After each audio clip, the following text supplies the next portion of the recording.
Assalamualaikum warahmatullahi wabarakatuh. Perkenalkan, nama saya Nurjana Simatupang dengan NIM 2103200012. Dan tujuan pembuatan video ini adalah untuk memenuhi tugas dari mata kuliah Agribisnis Perkebunan yang diampu oleh Bapak Wahyu Isnanda Nasution SSTMP. Dan di video ini saya akan membahas tentang pembenihan kelapa sawit, di mana pembenihan merupakan langkah awal yang sangat krusial dalam membangun perkebunan kelapa sawit yang produktif dan berkelanjutan. Benih yang berkualitas merupakan fondasi utama yang menentukan produktivitas kelapa sawit, umur ekonomis tanaman, dan tingkat ketahanannya terhadap hama dan penyakit. Saya akan menjelaskan di mana tahap proses pembenihan kelapa sawit mulai dari pemilihan benih, penyemaian, perawatan di pre-nursery hingga mid-nursery, hingga persiapan bibit untuk ditanam di lahan. Kita juga akan membahas tantangan-tantangan yang sering dihadapi dalam pembenihan dan solusi yang bisa diterapkan. Bagian pertama yaitu ada pemilihan benih unggul, di mana kita harus yang pertama itu memperhatikan sumber benih. Langkah pertama dalam pembenihan kelapa sawit adalah pemilihan benih yang berkualitas tinggi. Benih kelapa sawit yang unggul umumnya berasal dari hasil persilangan antara varietas Dura dan varietas Specifera yang menghasilkan keturunan unggul yang bernama Tenera. Persilangan ini dilakukan untuk mendapatkan tanaman yang memiliki produksi minyak tinggi, pertumbuhan cepat, dan memiliki ketahanan terhadap hama dan penyakit. Sumber benih harus berasal dari produsen yang tersertifikasi seperti Pusat Penelitian Kelapa Sawit atau lembaga yang diakui oleh pemerintah. Dengan demikian, petani dapat memastikan bahwa benih tersebut memenuhi standar genetik dan fisiologis yang tepat. Yang kedua ada karakteristik benih berkualitas, di mana benih yang berkualitas tinggi harus memenuhi beberapa kriteria, yaitu yang pertama, ukuran yang seragam. Benih yang seragam menunjukkan bahwa pertumbuhan benih di masa depan akan lebih seragam. Yang kedua, kadar air rendah, di mana benih harus disimpan dalam keadaan kering untuk mencegah jamur atau pembusukan sebelum disemai. Yang ketiga, bersertifikasi. Setiap benih harus bersertifikasi yang menunjukkan bahwa benih tersebut bebas dari hama, penyakit, dan memiliki potensi yang berproduktivitas tinggi. Bagian kedua ada persiapan media dan penyemaian benih. Yang pertama itu kita harus persiapan media semai. Setelah memilih benih selesai, langkah berikutnya adalah persiapan media tanam yang tepat untuk menyemai benih. Media semai yang ideal harus memiliki struktur yang mampu menyimpan air, drainase yang baik, serta cukup gembur untuk mendukung pertumbuhan akar. Media semai biasanya terdiri dari campuran tanah, pasir, dan bahan organik seperti pupuk kandang yang sudah matang. Selain itu, media semai harus steril untuk menghindari kontaminasi hama atau penyakit. Proses sterilisasi dapat dilakukan dengan cara pemanasan atau steaming atau penggunaan bahan kimia seperti fungisida yang ringan. Yang kedua ada proses penyemaian benih. Penyemaian benih dilakukan di pre-nursery dengan menempatkan benih di atas media yang sudah disiapkan. Benih yang telah diseleksi dan diberi perlakuan, misalnya perendaman dalam air bersih selama 5-7 hari, disemai pada tray atau kantong plastik kecil yang sudah diisi media tanam. Setiap kantong atau tray diisi satu benih sekelapa sawit. Benih ditutupi dengan lapisan tipis media tanam untuk memastikan benih tetap lembab tetapi tidak terlalu basah. Suhu optimal untuk proses perkecambahan ini adalah 25 sampai dengan 30 derajat Celcius. Dan penting untuk menjaga kelembapan agar benih dapat berkecambah dengan baik. Selanjutnya ada pengairan dan pemeliharaan, di mana setelah penyemaian, perawatan penting seperti penyiraman rutin diperlukan untuk menjaga kelembapan media. Namun, air yang berlebihan dapat menyebabkan benih busuk, sehingga pengaturan air harus cermat. Gunakan sistem irigasi tetes atau penyiraman manual dengan volume air yang tepat untuk menghindari genangan. Penting juga untuk melakukan monitoring secara berkala untuk mengidentifikasi apakah benih sudah mulai berkecambah. Biasanya, perkecambahan memerlukan waktu 2-3 minggu tergantung pada kondisi lingkungan. Nah, bagian ketiga adalah perawatan di pre-nursery, di mana kondisi yang pertama itu kita harus melihat kondisi lingkungan ideal di pre-nursery. Tahap pre-nursery berlangsung selama 2-3 bulan pertama setelah benih berkecambah. Pada tahap ini, bibit kelapa sawit sangat rentan terhadap kondisi lingkungan. Berikut adalah faktor-faktor yang perlu diperhatikan. Yang pertama adalah cahaya matahari, di mana bibit membutuhkan cahaya matahari sekitar 50-70% dari intensitas penuh. Oleh karena itu, pre-nursery harus dilengkapi dengan naungan, misalnya paranet, yang dapat menyaring sinar matahari yang tidak terlalu intens. Yang kedua ada kelembapan, di mana bibit harus dijaga pada tingkat kelembapan yang stabil.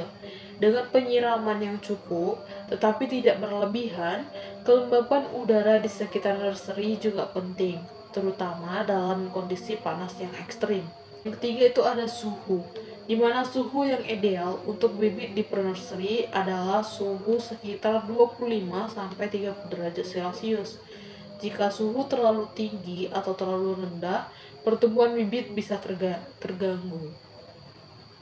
Yang kedua ada pemupukan. Meskipun pada tahap awal pertumbuhan bibit tidak memerlukan banyak pupuk, setelah usia 3-4 minggu, pupuk mulai diberikan secara bertahap. Pupuk yang digunakan biasanya adalah pupuk cair yang kaya nitrogen, fosfor, kalium atau NPK dalam dosis kecil. Pupuk ini akan mendukung pertumbuhan akar dan daun.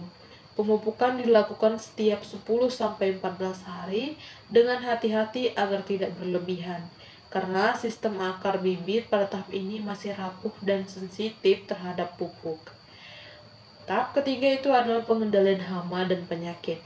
Pada tahap pre-nursery, bibit juga rentan terhadap serangan hama dan penyakit, seperti jamur Phytophthora dan Rhizoctania, serta hama seperti ulat gerayak dan thrips.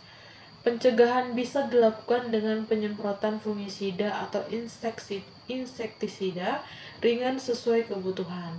Selain itu, sanitasi area nursery harus selalu dijaga untuk menghindari pemupukan residu organik yang bisa menjadi tempat berkembang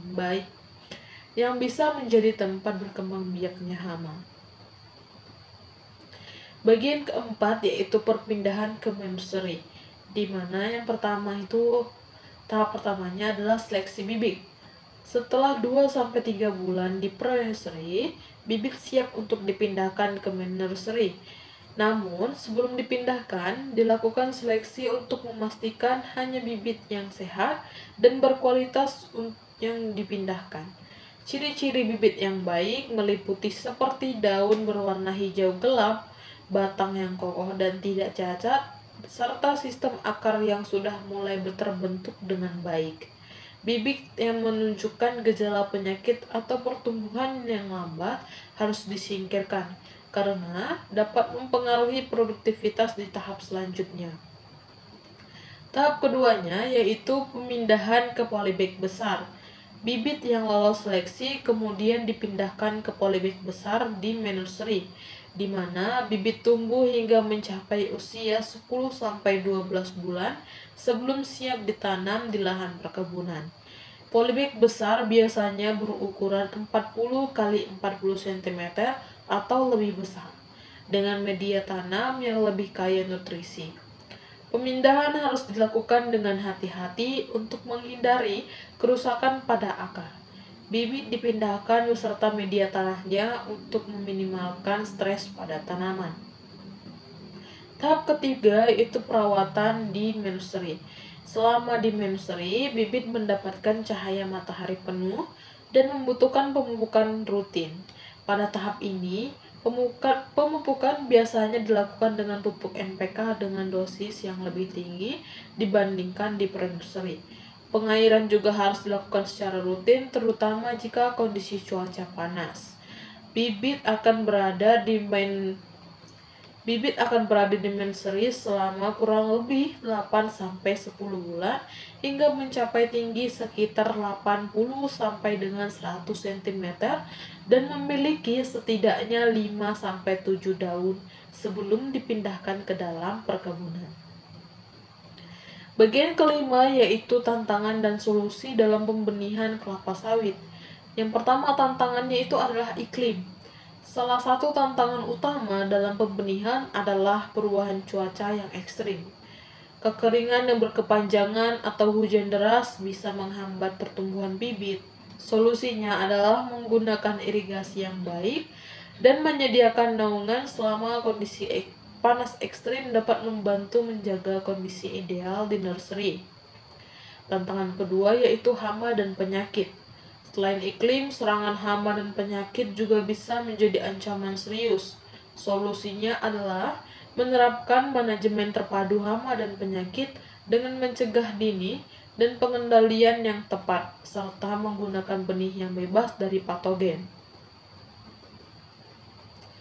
Bagian keenam adalah teknologi modern dalam pembenihan kelapa sawit. Seiring dengan perkembangan teknologi, pembenihan kelapa sawit juga mengalami berbagai inovasi yang meningkatkan efisiensi dan kualitas pembibitan. Di bagian ini, saya akan membahas beberapa teknologi terbaru yang telah diadopsi oleh banyak perusahaan kelapa sawit dalam pembenihan. Yang pertama adalah teknologi kultur jaringan. Teknologi kultur jaringan telah menjadi metode populer dalam menghasilkan benih unggul kelapa sawit dengan cepat dan dalam jumlah yang besar. Kultur jaringan memungkinkan produksi benih tanpa harus menunggu proses alami perkawinan antara dura dan visipera. Dalam proses ini, sel-sel atau jaringan tanaman kelapa sawit yang berkualitas diisolasi dan dikembangkan di laboratorium. Dengan cara ini, tanaman yang dihasilkan akan memiliki karakteristik genetik yang sama dengan induknya, menghasilkan bibit yang seragam, dan memiliki potensi produktivitas tinggi. Manfaat utama dari kultur jaringan adalah kecepatan produksi yang lebih tinggi, terutama untuk memenuhi permintaan benih yang terus meningkat, serta pengurangan resiko genetik yang tidak diinginkan. Yang kedua adalah penggunaan sensor kelembapan dan suhu. Dalam proses pembenihan, kondisi lingkungan seperti kelembapan dan suhu sangat mempengaruhi keberhasilan perkecambahan dan pertumbuhan awal bibit. Saat ini, teknologi sensor kelembapan dan suhu yang terhubung dengan perangkat pintar telah banyak digunakan untuk memantau kondisi media semai dan nursery secara real-time. Dengan adanya teknologi ini, petani atau pengelola pembibitan bisa segera mengetahui jika ada perubahan yang signifikan dalam kondisi lingkungan yang dapat mempengaruhi kesehatan bibit. Sensor ini memungkinkan penyesuaian cepat terhadap suhu dan atau kelembapan yang tidak ideal dengan intervensi seperti penyiraman otomatis atau penambahan naungan. Yang ketiga ada penggunaan drone atau monitoring pembibitan. Pada lahan pembibitan yang luas, penggunaan drone telah terbukti sangat membantu dalam memantau kesehatan bibit dan mendeteksi potensi masalah seperti kekurangan air atau serangan hama pada skala besar. Dengan kamera termal dan teknologi pencitraan multispektral, drone dapat memberikan gambaran visual yang jelas tentang kondisi bibit dan media semai tanpa harus melakukan inspeksi manual secara intensif. Teknologi ini tidak hanya membantu dalam efisiensi waktu, tetapi juga memungkinkan identifikasi dini masalah sehingga tindakan preventif bisa segera dilakukan. Bagian ketujuh adalah manajemen dan pengelolaan sumber daya di nursery, di mana manajemen nursery yang tidak hanya bergantung pada teknologi modern, tetapi juga memerlukan perencanaan dan pengelolaan sumber daya yang efisien. Berikut ini adalah beberapa hal penting yang harus diperhatikan dalam pengelolaan sumber daya di nursery, di mana yang pertama adalah pengelolaan air dan pengairan. Sistem pengairan yang efektif adalah salah satu faktor penentu keberhasilan di nursery. Ketersediaan air yang cukup dan sistem perairan yang efisien seperti drip irrigation atau irigasi tetes menjadi pilihan yang semakin populer. Drip irrigation memiliki beberapa kelebihan seperti menghemat penggunaan air hingga 50% dibandingkan sistem irigasi tradisional. Yang kedua, memberikan kelembapan langsung pada akar tanaman sehingga tanaman bisa menyerap air lebih optimal. Yang ketiga, mengurangi resiko genangan air yang bisa menyebabkan akar bibit membusuk. Selain itu, pemanfaatan air hujan dengan sistem rainwater harvesting atau penampungan air hujan juga menjadi salah satu cara mengurangi ketergantungan pada sumber air utama, terutama pada musim kemarau. Yang kedua ada pengelolaan pupuk dan nutrisi, di mana pemberian nutrisi yang tepat dan dalam takaran yang seimbang sangat penting dalam pembenihan kelapa sawit. Pada awal pembibitan, pupuk dengan kadar nitrogen tinggi diberikan untuk merangsang pertumbuhan vegetatif, sementara fosfor dan kalium mulai ditingkatkan saat bibit memasuki fase pertumbuhan daun. Teknologi vertigasi, yaitu penggabungan sistem irigasi dengan pemupukan cair, juga semakin banyak digunakan dalam pembibitan modern. Vertigasi memastikan bahwa nutrisi diserap secara optimal oleh tanaman melalui air irigasi sehingga mengurangi pemborosan dan meningkatkan efisiensi pemupukan. Yang ketiga ada manajemen hama dan penyakit, di mana serangan hama dan penyakit adalah salah satu ancaman terbesar di nursery. Beberapa hama seperti ulat gerayak, thrips, dan tungau sering menyerang bibit kelapa sawit. Penggunaan pestisida nabati yang lebih ramah lingkungan mulai banyak dikembangkan untuk mengurangi dampak negatif pestisida kimia. Selain itu, penerapan manajemen hama terpadu atau IPM yang melibatkan berbagai metode kontrol seperti pengendalian biologis, penggunaan musuh alami, dan rotasi tanaman juga membantu mengurangi ketergantungan pada pestisida kimia dan menjaga keseimbangan ekosistem di nursery. Bagian ketujuh adalah tantangan di lapangan dan solusi inovatif. Setiap proses pembenihan kelapa sawit pasti menghadapi berbagai tantangan. Nah, berikut adalah beberapa tantangan yang sering dihadapi di lapangan beserta solusi inovatifnya yang dapat diterapkan. Yang pertama itu ketersediaan lahan. Lahan yang terbatas seringkali menjadi masalah dalam pembenihan, terutama jika nursery berada di area yang padat atau sudah digunakan untuk perkebunan lain. Solusi untuk masalah ini adalah untuk menggunakan vertical nursery atau nursery multi-tier, di mana bibit bisa disusun dalam beberapa lapis di rak-rak vertikal. Ini memungkinkan pembenihan dilakukan di lahan yang lebih kecil, namun tetap mampu menghasilkan bibit yang jumlah besar. Yang kedua ada perubahan iklim. Perubahan iklim menjadi tantangan besar bagi para petani kelapa sawit. Ketidakteraturan curah hujan, peningkatan suhu, dan serangan penyakit yang lebih ganas akibat perubahan lingkungan telah membuat banyak petani mencari solusi adaptif, di mana solusinya yaitu membangun sistem greenhouse untuk melindungi bibit dari cuaca ekstrim, menggunakan teknologi prediksi cuaca berbasis AI untuk merencanakan pengelolaan bibit sesuai dengan perubahan musim. Yang ketiga ada kualitas sumber daya manusia, di mana salah satu masalah lain adalah kurangnya pengetahuan dan keterampilan petani dalam mengelola nursery yang efisien dan modern. Untuk mengatasi hal ini, perlu adanya program pelatihan dan pendidikan yang berkesinambungan, baik dari pemerintah maupun sektor swasta untuk meningkatkan kapasitas petani. Bagian ke-9 adalah studi kasus atau keberhasilan pembenihan di perkebunan kelapa sawit besar. Sebagai contoh nyata, kita bisa melihat keberhasilan perkebunan kelapa sawit seperti SIM Derby atau Golden Agri Research yang telah berhasil mengimplementasikan teknologi modern dalam pembenihan kelapa sawit mereka. Mereka menggunakan kombinasi kultur jaringan, drone monitoring, dan pengelolaan nursery berkelanjutan untuk menghasilkan bibit berkualitas tinggi dalam skala besar. Melalui kasus ini, kita dapat melihat bahwa teknologi dan manajemen yang tepat dalam meningkatkan produktivitas dan mengurangi risiko kegagalan bibit. Perusahaan-perusahaan ini juga telah menerapkan praktis-praktis ramah lingkungan dalam pembenihan mereka, seperti penggunaan pupuk organik dan sistem pengelolaan air berkelanjutan. Bagian ke-10 adalah perencanaan jangka panjang dalam pembenihan kelapa sawit.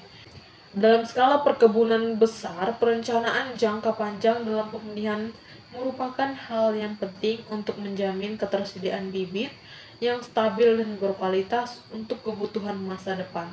Perencanaan ini tidak hanya menyangkut produksi tahunan, tetapi juga memerlukan strategi yang dapat menyesuaikan dengan perkembangan teknologi, dinamika pasar, dan perubahan kondisi lingkungan. Yang pertama adalah ketersediaan benih unggul untuk kebutuhan masa depan. Untuk menjaga keberlangsungan produksi kelapa sawit, perencanaan jangka panjang memerlukan perkiraan jumlah benih yang dibutuhkan dalam beberapa dekade ke depan.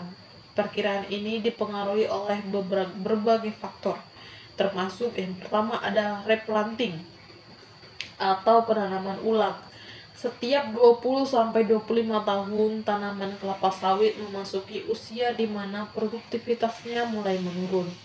Oleh karena itu, perusahaan perkebunan harus mempersiapkan benih unggul untuk penanaman ulang lahan yang sudah tua. Yang kedua ada ekspansi lahan, di mana jika ada rencana ekspansi lahan perkebunan, maka akan ada peningkatan kebutuhan bibit. Ekspansi ini harus direncanakan dengan cermat, terutama terkait dengan ketersediaan lahan yang legal dan ramah lingkungan. Yang kedua ada pentingnya bank benih, di mana perkebunan besar seringkali membangun bank benih yang menyimpan stok benih unggul dalam jumlah besar untuk memastikan ketersediaan di masa depan. Bank benih ini biasanya menggunakan metode cryopreservation atau penyimpanan dalam suhu rendah yang menjaga viabilitas benih dalam jangka panjang. Penyimpanan ini penting untuk menjaga keberlanjutan benih, terutama di saat gangguan pasokan dari produsen benih atau bencana alam. Yang ketiga, penelitian dan pengembangan (R&D) dalam pembenihan, di mana perencanaan jangka panjang juga harus memasukkan elemen penelitian dan pengembangan. R&D berperan penting dalam menciptakan varietas baru yang lebih tahan terhadap perubahan iklim, lebih produktif, dan lebih tahan terhadap serangan hama dan penyakit. Selain itu, R&D juga membantu mengidentifikasi praktik pembenihan yang lebih efisien dan ramah lingkungan. Contoh sukses dari penelitian adalah pengembangan varietas tenera yang lebih tahan terhadap kekeringan, yang sangat penting mengingat perubahan iklim dapat mempengaruhi pola curah hujan. Bagian 11 adalah keberlanjutan lingkungan dalam pembenihan kelapa sawit, di mana pembenihan kelapa sawit tidak terlepas dari isu keberlanjutan lingkungan. Seiring dengan peningkatan permintaan minyak kelapa sawit di pasar global, perusahaan perkebunan dihadapkan pada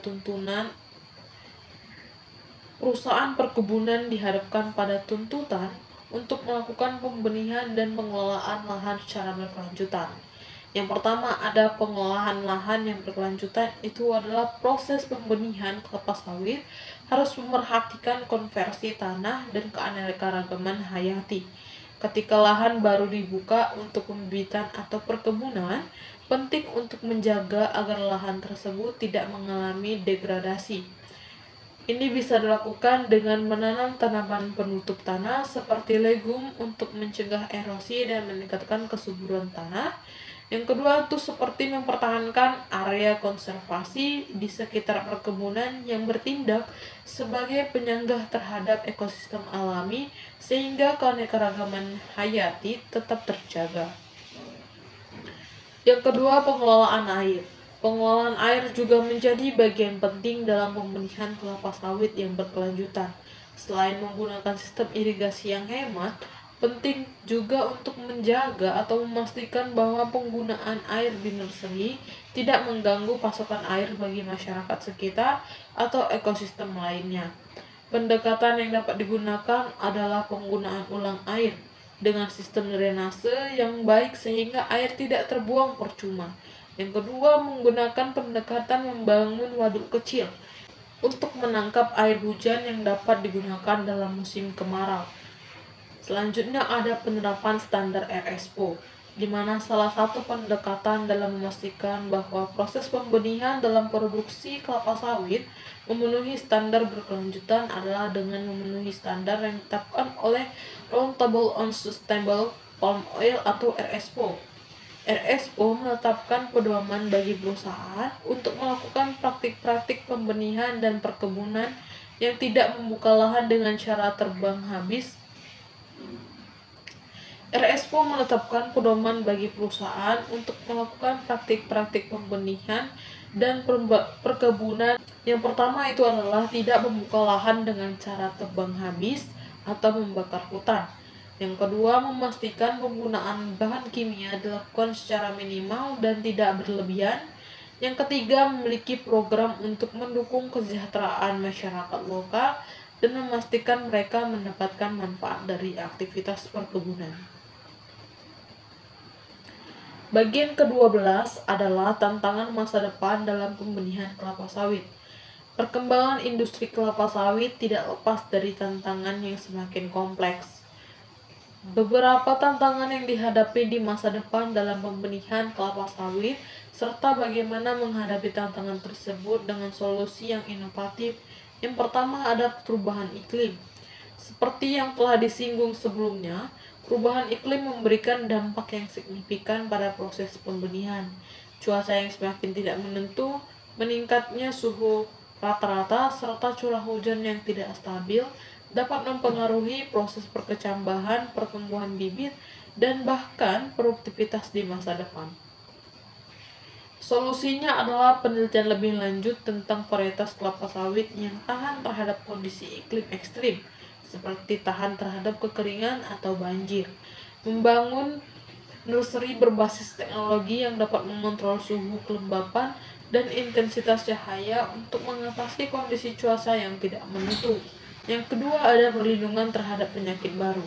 Seiring dengan perubahan iklim dan intensifikasi pertanian, munculnya penyakit baru yang menyerang kelapa sawit menjadi perhatian. Penyakit seperti Ganoderma masih menjadi ancaman serius bagi perkebunan kelapa sawit di Asia Tenggara. Oleh karena itu, pembenihan kelapa sawit harus mencakup program pengendalian penyakit yang lebih canggih dan proaktif. Solusi yang dapat kita terapkan adalah peningkatan penggunaan benih yang telah tersertifikasi bebas penyakit. Yang kedua, meningkatkan kolaborasi dengan lembaga penelitian dan universitas untuk menemukan cara-cara baru dalam mengatasi penyakit dengan cara yang lebih ramah lingkungan.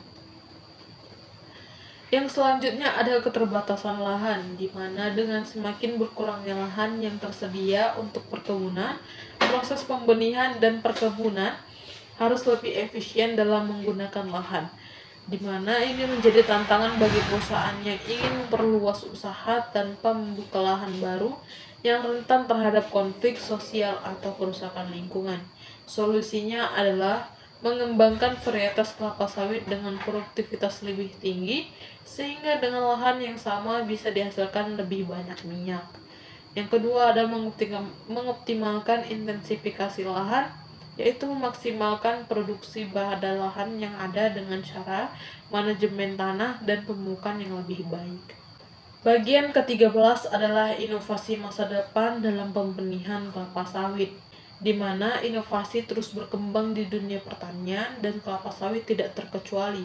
Di masa depan, pembenihan kelapa sawit diharapkan akan semakin efisien dan produktif berkat berbagai inovasi berikut, di mana yang pertama ada genetic editing, yaitu atau bisa kita sebut CRISPR, di mana teknologi pengeditan gen telah membuka peluang untuk memperbaiki sifat genetik tanaman kelapa sawit dengan lebih presisi. Dengan menggunakan CRISPR. Dengan menggunakan CRISPR, ilmuwan dapat memperbaiki gen tanaman kelapa sawit sehingga lebih tahan terhadap penyakit, lebih produktif, dan lebih adaptif terhadap kondisi lingkungan yang berubah. Yang kedua ada pembenihan otomatis dengan AI. Penggunaan artificial intelligence atau AI dalam pembenihan semakin meningkat. AI dapat membantu dalam pemantauan otomatis kondisi bibit, mengidentifikasi masalah dini, dan mengoptimalkan perawatan bibit berdasarkan data cuaca, kelembapan, dan nutrisi yang terhubung secara otomatis ke sistem pengelolaan nursery. Yang ketiga ada blockchain untuk transparansi pembenihan, di mana untuk meningkatkan transparansi dalam rantai pasokan kelapa sawit, teknologi blockchain dapat digunakan untuk melacak asal-usul benih, kualitasnya, hingga bagaimana proses pembenihan dilakukan. Hal ini penting dalam memastikan bahwa benih yang digunakan berasal dari sumber yang ramah lingkungan dan sesuai dengan standar internasional. Bagian ke-14 adalah inovasi teknologi dalam pembenihan kelapa sawit, di mana inovasi dalam pembenihan kelapa sawit terus berkembang pesat seiring dengan kebutuhan untuk meningkatkan produktivitas, efisiensi, serta keberlanjutan lingkungan. Di mana yang pertama itu adalah bioteknologi, peningkatan mutu benih melalui pemuliaan genetik. Teknologi bioteknologi dan pemuliaan genetik telah banyak digunakan untuk menghasilkan varietas unggul yang lebih tahan terhadap perubahan iklim, serangan hama, dan memiliki produktivitas yang lebih tinggi. Salah satu terobosan penting adalah pengembangan varietas yang lebih cepat berbuah, lebih efisien dalam penggunaan nutrisi, dan memiliki kualitas minyak yang lebih baik. Teknologi CRISPR atau Clustered Regularly Interspaced Short Palindromic Repeats adalah salah satu inovasi mutakhir yang memungkinkan modifikasi genetik kelapa sawit secara lebih presisi. Dengan teknologi ini, para ilmuwan dapat mengedit gen tertentu pada tanaman kelapa sawit. Misalnya gen yang mengontrol resistensi terhadap penyakit atau efisiensi penggunaan air untuk menciptakan varietas yang lebih unggul. Selain itu, penggunaan DNA barcoding dalam pembenihan juga membantu memastikan bahwa setiap benih yang digunakan memiliki kualitas genetik yang konsisten. DNA barcoding adalah teknik identifikasi genetik yang memungkinkan pengelola nursery untuk dengan cepat dan akurat mengidentifikasi varietas atau jenis tanaman kelapa sawit yang dihasilkan. Yang kedua ada automasi dan robotika di nursery. Di nursery kelapa sawit yang luas seringkali menghadapi tantangan dalam menghadapi bibit yang berjumlah ribuan atau bahkan jutaan. Untuk meningkatkan efisiensi, banyak perusahaan perkebunan besar yang mulai mengadopsi teknologi automasi dan robotika. Beberapa aplikasi teknologi ini diantaranya adalah yang pertama ada robot pemantau bibit. Robot dilengkapi dengan sensor yang mampu mendeteksi kelembapan, pertumbuhan bibit, dan bahkan tanda-tanda penyakit pada tanaman. Robot ini secara otomatis memantau kondisi bibit secara berkala dan memberikan laporan kepada pengelola nursery.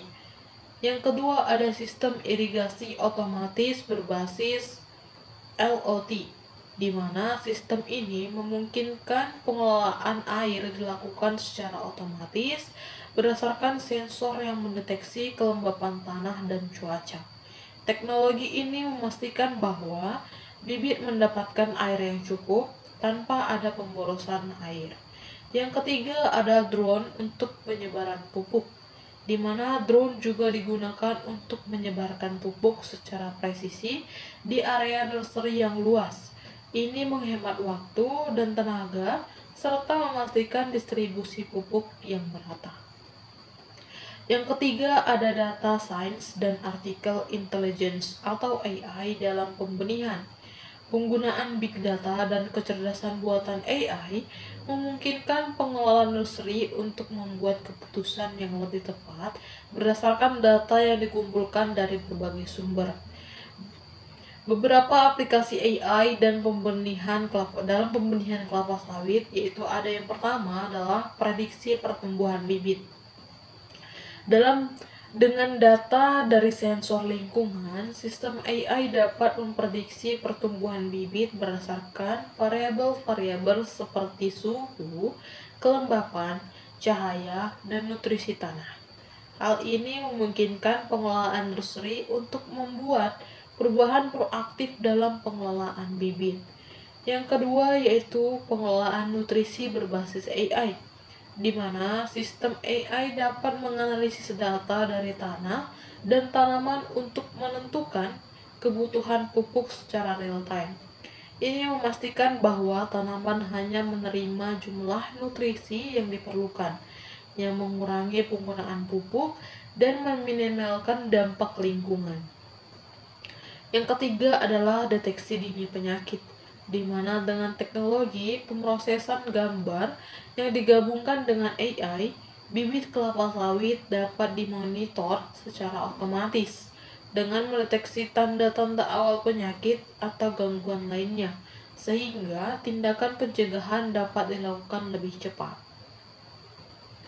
Bagian ke-15 adalah implementasi praktik berkelanjutan dalam pembenihan. Keberlanjutan dalam pembenihan kelapa sawit memerlukan integrasi antara praktik pertanian yang baik dan teknologi yang mendukung. Tanpa pendekatan berkelanjutan, produksi kelapa sawit bisa merusak lingkungan, mengurangi keanekaragamannya hayati, dan berdampak buruk pada kesejahteraan masyarakat lokal. Yang pertama yang harus kita lakukan adalah pengelolaan limbah dan daur ulang sumber daya, di mana salah satu masalah utama di nursery adalah limbah organik dan anorganik yang dihasilkan selama proses pembenihan. Limbah organik seperti pupuk dan sisa bahan tanaman biasanya didaur ulang untuk menjadi pupuk kompos yang bermanfaat. Proses ini tidak hanya membantu mengurangi limbah tetapi juga memperbaiki kualitas tanah di nursery.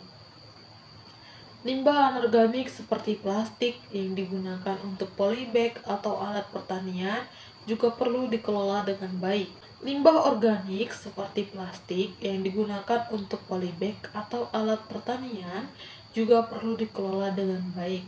Penggunaan bahan biodegradable untuk polybag dan kontainer bibit telah menjadi salah satu solusi inovatif untuk mengurangi dampak negatif plastik terhadap lingkungan.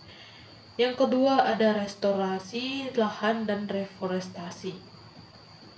Perusahaan perkebunan besar mulai berkomitmen untuk melakukan reforestasi dan restorasi lahan sebagai bagian dari praktik berkelanjutan. Lahan yang sebelumnya digunakan untuk pembibitan atau perkebunan yang sudah tidak produktif direstorasi dengan menanam kembali hutan atau memulihkan habitat alami. Selain itu, beberapa perusahaan telah mengadopsi pendekatan agroforestry, di mana yaitu sistem yang menggabungkan tanaman kelapa sawit dengan jenis tanaman lainnya yang ramah lingkungan dan berfungsi untuk menjaga keanekaragaman hayati. Dengan cara lain, lahan pertanian tidak hanya menjadi tempat produksi kelapa sawit, tapi juga menjadi ekosistem yang mendukung flora dan fauna lainnya. Yang ketiga, penerapan standar sertifikasi berkelanjutan, di mana dalam konteks global, banyak perusahaan kelapa sawit yang mulai mengikuti standar sertifikasi seperti RSPO untuk memastikan bahwa praktik pembenihan dan produksi mereka memenuhi kriteria berkelanjutan yang ketat. RSPO tidak hanya berfokus pada pelestarian lingkungan, tetapi juga pada peningkatan kesejahteraan masyarakat sekitar dan pekerja perkebunan. RSPO mengatur penggunaan lahan, pengelolaan air, pengelolaan hama, dan banyak aspek lain dalam pembenihan dan produksi kelapa sawit. Perubahan yang mematuhi standar ini diakui secara internasional sebagai pelaku bisnis yang bertanggung jawab dan ramah lingkungan. Bagian ke-16 adalah kolaborasi dan pengembangan kapasitas untuk masa depan, di mana untuk memastikan keberlanjutan dalam pembenihan kelapa sawit, kolaborasi antara berbagai pemangku kepentingan sangat diperlukan. Ini termasuk perusahaan perkebunan, lembaga penelitian, pemerintah, dan masyarakat lokal. Yang pertama, kolaborasi antara industri dan akademisi, di mana kolaborasi antara perusahaan perkebunan dan lembaga penelitian atau universitas sangat penting untuk mendorong inovasi lebih lanjut dan pembenihan kelapa sawit. Penelitian-penelitian baru dalam bioteknologi, pengelolaan tanah, dan pengendalian penyakit terus bermunculan dari universitas dan laboratorium penelitian. Beberapa universitas besar di Indonesia dan Malaysia telah melakukan penelitian mendalam tentang pembenihan kelapa sawit, dan perusahaan perkebunan dapat memanfaatkan hasil penelitian ini untuk meningkatkan produktivitas mereka. Yang kedua, ada pengembangan kapasitas petani dan pekerja, di mana keberhasilan implementasi teknologi baru dalam pembenihan sangat bergantung pada kemampuan tenaga kerja di lapangan. Oleh karena itu, pelatihan dan pendidikan berkelanjutan untuk petani, pekerja nursery, dan manajer perkebunan sangat penting. Pelatihan dalam penggunaan teknologi modern seperti sensor, LOT, AI, dan automasi akan membantu meningkatkan efisiensi di lapangan. Selain itu, penting juga untuk melatih pekerja dalam praktik pertanian yang baik, Good Agriculture Practice (GAP), untuk memastikan bahwa mereka memahami cara merawat bibit secara berkelanjutan. Itu saja penjelasan dari saya. Dari semua yang saya jelaskan dapat disimpulkan bahwa proses pembenihan kelapa sawit merupakan tahap yang sangat penting dalam mendukung produktivitas perkebunan. Dengan memilih benih unggul, menyediakan media tanam yang tepat, serta merawat bibit di pre-nursery dan mid-nursery dengan baik, kita dapat memastikan bahwa bibit kelapa sawit yang dihasilkan memiliki potensi produktivitas yang tinggi dan ketahanan terhadap hama dan penyakit. Kunci sukses dalam pembenihan adalah kesabaran, ketelitian, dan pengetahuan yang memadai tentang kebutuhan tanaman di setiap tahap. Pembenihan yang sukses memerlukan kombinasi dari pengetahuan teknis, pengelolaan yang baik, serta pemanfaatan teknologi terbaru untuk memastikan bibit yang dihasilkan memiliki kualitas terbaik dan potensi produktivitas tinggi. Dengan pengembangan teknologi yang terus berlanjut, masa depan pembenihan kelapa sawit akan semakin menjanjikan dan efisien.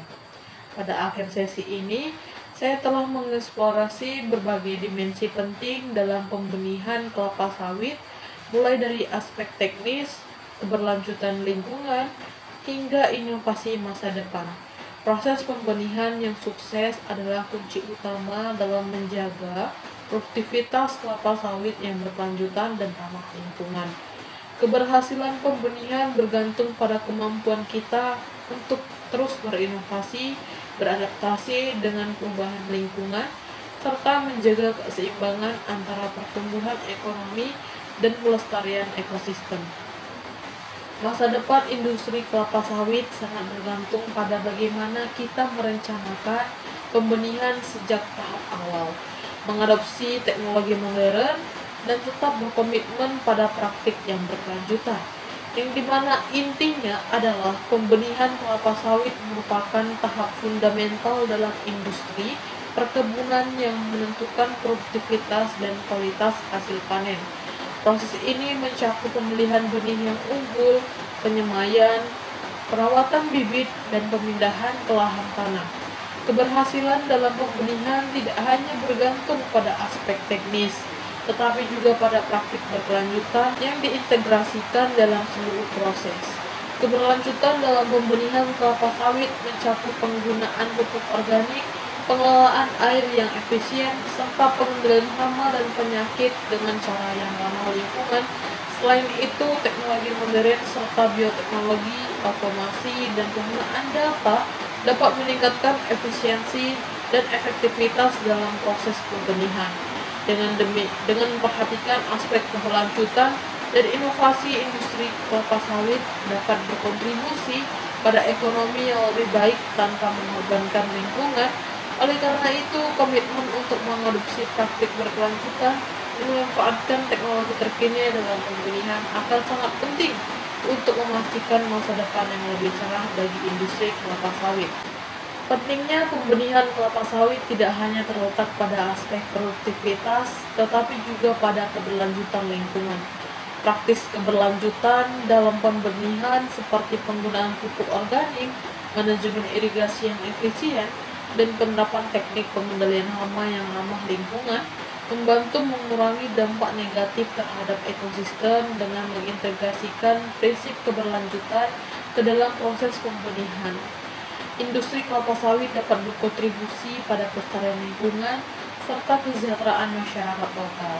Di era teknologi yang terus berkembang, penerapan inovasi seperti bioteknologi otomasi, secara keseluruhan, kesuksesan pembenihan kelapa sawit sangat tergantung pada kombinasi antara teknik agronomi yang baik, penerapan teknologi modern, dan komitmen untuk menjaga keberlanjutan. Dengan pendekatan yang holistik, industri kelapa sawit dapat mencapai tujuan produktivitas yang tinggi sambil tetap berpegang pada tanggung jawab sosial dan lingkungan. Oleh karena itu, penting bagi semua pemangku kepentingan dalam industri ini untuk terus berinovasi dan mengadopsi praktik terbaik dalam pembenihan kelapa sawit demi masa depan yang lebih hitam. Baik, itu saja dari saya. Jika ada salah kata, saya mohon maaf. Saya akhiri. Terima kasih. Assalamualaikum warahmatullahi wabarakatuh.